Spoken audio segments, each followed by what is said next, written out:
अस्सलाम वालेकुम मोहतरम नाज़रीन। हज़रत अबू बकर सिद्दीक़ रज़ी अल्लाह अन्हा से मरवी है कि जनाब रसूलुल्लाह सल्लल्लाहु अलैहि वसल्लम ने इरशाद फरमाया, मसवाक मुंह की पाकीज़गी और परवरदिगार की खुशनुदी का सबब है। मस्तनद अहमद हदीस नंबर 62। हज़रत अबू बकर सिद्दीक़ रज़ी अल्लाह अन्हा ने बारका रिसालत मआब सल्लल्लाहु अलैहि वसल्लम में अर्ज़ किया, या रसूल अल्लाह, मुझे कोई ऐसी दुआ सिखा दीजिए जो मैं सुबह शाम पढ़ लिया करूं।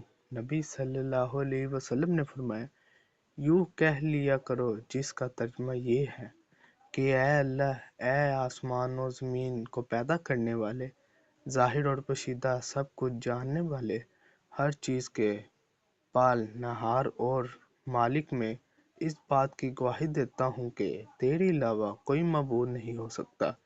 मैं अपनी ज़ात के शर, शैतान के शर और इसके शिर्क से तेरी पनाह में आता हूँ और इन्हें हुक्म देता कि सुबह शाम और बिस्तर पर लेटते वक्त ये दुआ पढ़ लिया करें। मस्तनद अहमद हदीस नंबर 63।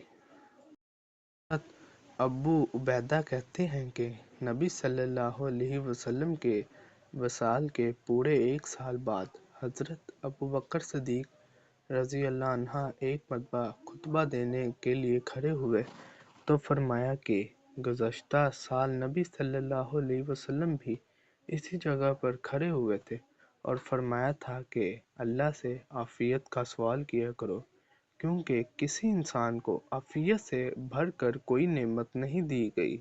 सच्चाई और नेकी इख्तियार करो, क्योंकि ये दोनों जन्नत में होंगी, और झूठ और गुनाह से बचो, क्योंकि ये दोनों जहन्नुम में होंगे। मस्तनद अहमद हदीस नंबर 66। वीडियो अच्छी लगी हो तो चैनल को सब्सक्राइब, वीडियो को लाइक और शेयर ज़रूर कीजिएगा। हमेशा सलामत रहे। जज़ाकल्लाह।